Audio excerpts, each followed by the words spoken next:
इनका ये सर्धार्पण सभा हो रहा है। बहुत ही आदर और अदब के साथ हम नाम लेते हैं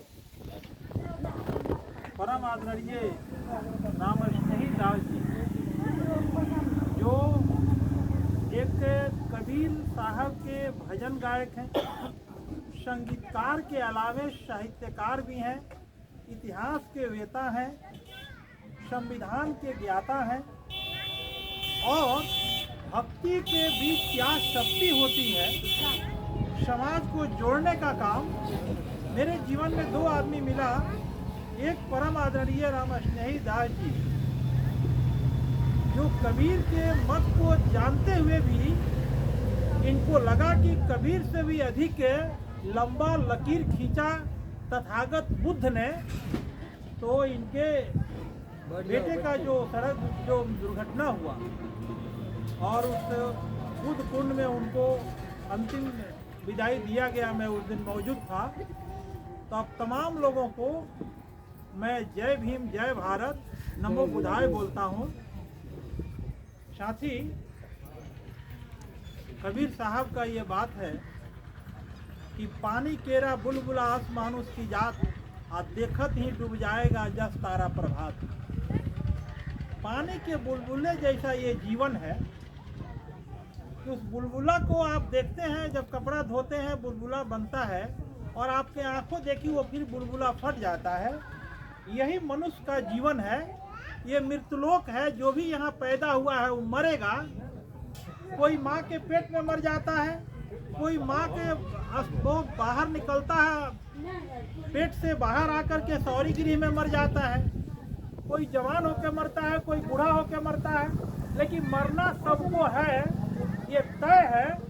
तो जो हम लोगों के परम ज्ञानी परम आदरणीय रामस्नेही दास जी, जो जीवन और मौत को करीब से देख रहे हैं, जो मैंने इनका धैर्य देखा और संयमित हालात देखा, तो ये बात तय है। मुझे लगा कि इतना बड़ा संत होने के बावजूद भी बहुत भिक्षु लोगों को बुलाए और बेटे का अंतिम संस्कार में त्रिशरण और पंचशील करवाए, मैं वहाँ मौजूद था। इसके लिए आप तमाम लोगों को मैं नमन करता हूँ, इस समय को, इस भूमि को, कि मुझे ये मौका मिला कि मैं वहाँ से आया। और बड़ी हमको भी इस बात में कसक है, चूँकि मनुष्य है तो मनुष्य के अंदर प्रेम रहेगा, करुणा रहेगा, हर मांस का शरीर है, उसमें सेवा, उपकार, ममता, करुणा की बात रहेगी।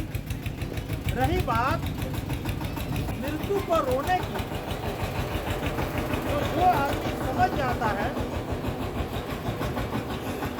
जैसे बुद्ध ने कहा कि भाई 4 आर्थ शब्द बुद्ध बताए कि संसार में दुख है तो दुख का कारण है।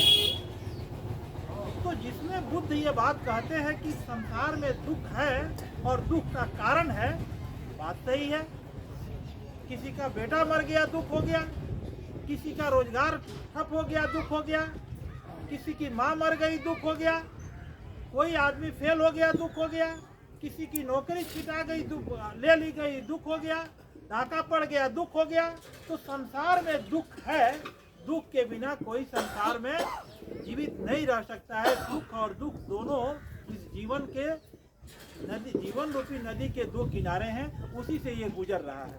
जैसे गोपाल सिंह नेपाली की कविता है, जीवन क्या है, निर्झर है, मस्ती ही इसका पानी है, और सुख दुख के दोनों तीरों से चल रहा राह मनमानी है। सुख और दुख दोनों इसके पहिए हैं, और चाहे भारत का हो, अमेरिका का हो, रूस का हो, चीन का हो, जापान का हो, प्रधानमंत्री हो, राष्ट्रपति हो, एमपी हो, एमएलए हो, हिंदू हो, मुसलमान हो, सिख हो, ईसाई हो, धनवान हो, गरीब हो, सबको मौत गले लगाएगी। और भगवान के 24वां अवतार जो अपने को भगवान कहते थे, उनको भी मरना पड़ा, यह सत्य है। और रही बात कि महिला लोग जो रो रही हैं, यह हमारे यहाँ भी 31 मई को हमारे पिताजी हम लोगों का साथ छोड़ दिए 81 बरस की उम्र में। और हम लोगों के बीच जो हम लोगों के परम आदरणीय एडवोकेट ज्ञान रतन जी बैठे हुए हैं, इन्होंने ही मंच का संचालन किया। और हमारे यहाँ लगभग 155-60 किलोमीटर की दूरी पर हमारे परम आदरणीय संत, जिनको मैं पैर छू करके प्रणाम करता हूँ, इन्होंने मार्क्सवाद हो या बुद्धवाद हो या संविधानवाद हो, सबका इन्होंने आत्मसात किया है। क्योंकि जब इनसे बातचीत हुई तो हमको लगा कि यह संत बिल्कुल वैज्ञानिक सोच पर चलने वाले संत हैं, कहीं भी अंधविश्वास और पाखंड नहीं है। तो ये मैं आया इनके पास। रही बात मरने की, तो याद रखिए, जो महिला रो रही है कि मेरा पति चला गया, पिताजी रो रहे हैं कि मेरा पुत्र चला गया, लेकिन राम स्नेही दास जी समझ रहे हैं कि जीवन, ये सांस जो चल रहा है, एक सांस का चलना जीवन है और यही सांस का रुक जाना मौत है। तो जिंदगी और मौत में एक सांस का ही फर्क है। और जो कबीर ने अद्वैतवाद का दर्शन दिया, कबीर का अद्वैतवाद यही है, मोको कहाँ ढूंढे रे बंधु, मैं तो तेरे पास में, नाम है काफी, नाम है मदना, ना काबे कैलाश में। हाँ जी जी, यो तिलमाही तेल है त्यों चकमकी में आग, और तेरा साईं तुझ में जाग सके तो जाग, एको हम द्वितीयम ना अस्ति। इसी को बुद्ध ने इस बात को क्लियर किया। और जिस जीव को, आत्मा को ब्रह्म में मिलाने की बात जो लोग करते हैं, पाखंडी लोग, साफ सुथरी बात है, वह जीव, बुद्ध ने जीव को इनकार किया। अनात्मवादी दर्शन है बुद्ध का। कबीर ने बहुत सारी बात को कहा, रमनते जोगिना शाह राम आप कहते हैं, जो सब में रमा हुआ है, सब में बोल रहा है। इसलिए साथी, बुद्ध से ये बात आई जब बुद्ध चौपाल लगा रहे थे एक गांव में, तो बगल के गांव में एक औरत का बच्चा मर गया था, वो रो रही थी। बहुत लोगों ने समझाया कि देखो मौत सच है, मृत्यु होना है, कब होगा, कैसे होगा, कहाँ होगा, ये अनटोल्ड स्टोरी है, अनकही बात है। इंसान जब पैदा होता है तो उसका कोई नाम नहीं होता है, सिर्फ सांसें उसके साथ होती हैं। समाज उसका कुछ नाम देता है, रमेश है, गौतम है, सुरेश है, गणेश है, वीरेंद्र है, नाम समाज देता है। और फिर जब उसकी सांसें रुक जाती हैं तो सिर्फ नाम रह जाता है। तो नाम और सांस, इसी जीवन के बीच का जो सफर है, उसी का नाम जिंदगी है। और पूरे दुनिया के लोगों ने मोटा मोटा किताब लिख करके, ये नरक होगा, ये स्वर्ग होगा, ऐसे करेंगे, भगवान वैसे करेंगे, मारेंगे, पीटेंगे, इतना मोटा पोथा लिख दिया कि समाज को बिल्कुल गर्त में लोगों ने फेंक दिया। सच बात क्या है? शील का आचरण करना। जो बुद्ध ने 5 शील का बात किया, 5 रहन का बात किया, 5 स्वभाव का, कि हम किसी का अकारण हत्या नहीं करेंगे, इसकी शपथ मैं लेता हूँ। चोरी नहीं करेंगे, झूठ नहीं बोलेंगे, शराब नहीं पिएंगे, कोई नशा पान नहीं करेंगे, किसी का इज्जत नहीं लूटेंगे। बुद्ध ने इसी 5 बात को कहा दुनिया के पैमाने पर। तो वो एक औरत का बच्चा मर गया था और लोगों ने कहा कि किसी के समझाने से ये नहीं समझ रही है। रात में बुद्ध का चौपाल कार्यक्रम लगा हुआ था, उसी में वो बच्चे को लेकर के गई। लोग कहे कि ले चलो वहीं पर। जब ले गई और रो रही थी, बुद्ध से हाथ जोड़कर कहा कि हे भगवान, मेरे बेटे को जिला दो, आप जिला दीजिए। सुने हैं कि बहुत बड़े आप दार्शनिक हैं, संत हैं, सब लोग आपकी बात मान जाते हैं। तो दुख की जो वेदना ने, दुख का जो तीर ने उस महिला को जो घायल कर दिया था, जो जीवन मृत्यु को नहीं समझ रही थी, तो बुद्ध ने कहा कि हाँ, तुम्हारा बेटा जिंदा हो जाएगा, लेकिन एक काम करना होगा, तुम लाश को यहीं रख दो, मैं इसका देखभाल करूंगा, और तुम 5 घर से 1 मुट्ठी सरसों या 1 मुट्ठी बालू मांग के ला दो, जिसके यहाँ मौत नहीं हुआ हो। वह महिला गांव-गांव में गई, घर घर गई, मांगती थी कि 1 मुट्ठी सरसों दे दीजिए, ना तो 1 मुट्ठी बालू दे दीजिए, ना तो 1 मुट्ठी माटी दे दीजिए, हमको हाथ से उठा करके हमारा बेटा मर गया है। फलाने गांव में बुद्ध ठहरे हुए हैं, वो जिला देंगे। लेकिन शर्त यह है कि आपके यहाँ मौत नहीं हुआ हो तबे दीजिएगा। ठीक यहाँ बात आती थी।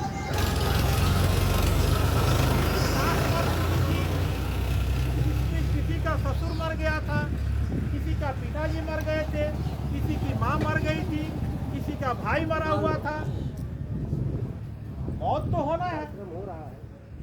तो सारी बातें जब पूरे गांव में घूम गई, 2 4 10 गांव में घूमी और सब लोगों ने कहा कि मेरे यहाँ तो मौत हुआ है, मेरे दादाजी मर गए थे, मेरी माँ मर गई, मेरा भाई मर गया, मेरा पति मर गया, मौत तो मेरे यहाँ भी हुआ है, इसलिए मैं नहीं देख सकता। अब वो महिला सोचने लगी कि बुद्ध ने हमको जो ये भेजा है, ये तो मैं देख रहा हूँ कि सबके यहाँ मौत हो रही है। आज हमारी काल तुम्हारी, देखो भाई पारा पारी, ये तो मौत होना ही है।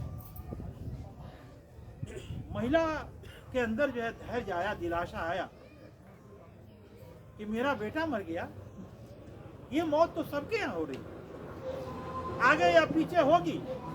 ये वीरेंद्र यादव भी बोल रहे हैं, इनका भी मौत होगा, सबको मरना है। अब उस औरत के अंदर कुछ धैर्य हुआ और आई तो तथागत को हाथ जोड़कर कहा, हे तथागत, सबके यहाँ मौत हुआ है। अब बुद्ध समझ गए, यह बात मेरा समझने लायक हो गई है, इसको समझाया जा सकता है। अब बुद्ध ने कहा कि देखिए, ये तुम रो रही हो कि मेरा बेटा मर गया, इसमें तुमने न उनको जहर दिया था, न उनका तुमने गर्दन मरोड़ा था। ये मौत जो है प्राकृतिक चीज है, वो होगा। अब तुम जो है इसमें क्या कर सकती हो। अब उसके अंदर जो बात समझ में आ गई, उसी तरह से अगर आदरणीय सुरेंद्र गौतम जी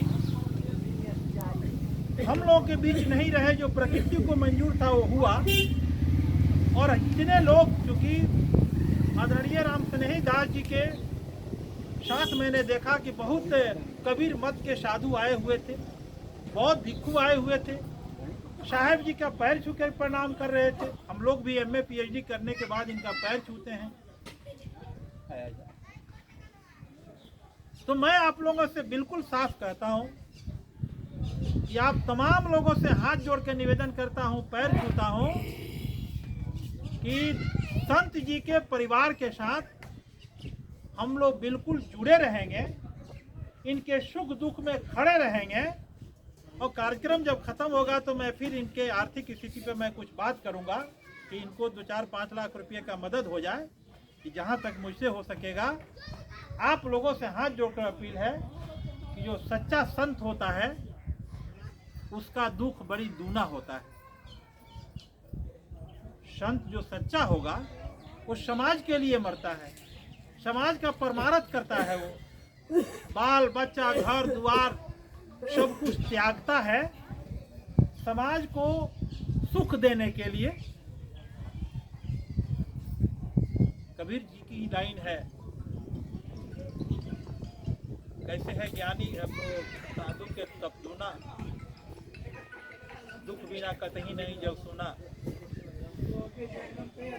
मंत्री भी दुखी है कि कल हमारी सरकार नहीं चली जाए, कल हमारे खिलाफ कोई बोले नहीं। प्रजा भी दुखी है, बेटा को कपड़ा खरीदना है, बेटा को एडमिशन कराना है, बेटा को ये करना है वो करना है। और तपसी के दुख दूना, तपसी माने राम राम करना नहीं, तपस्या करना नहीं, तप माने अध्ययन करना होता है। तप का माने ये नहीं कि किसी का नाम लेके और भवसागर पार कर जाएंगे, ऐसा कुछ नहीं है। बुद्ध ने कहा कि पर नाम रखोगे तो पर नाम के जपने से कुछ नहीं होगा। अतदीपो भव, तुम अपना ज्ञान खुद बनो, प्रकाश, अपने ज्ञान को इतना प्रकाशित कर लो कि सुख क्या है दुख क्या है, कैसे हम भवसागर से पार करेंगे, वह तुमको खुद करना पड़ेगा। और बुद्ध के इसी बात के चलते दुनिया के 56 देशों में बुद्ध राष्ट्रीय धर्म के रूप में विद्यमान है, और भारत के तिरंगे झंडे पर सम्राट प्रियदर्शी अशोक का जो धम्म चक्र है वो बताता है कि भारत बुद्धिस्ट था। और बाबा साहेब भीमराव अम्बेडकर, याद रखिए, जो तस्वीर लगी है, जो हमारे आदरणीय संत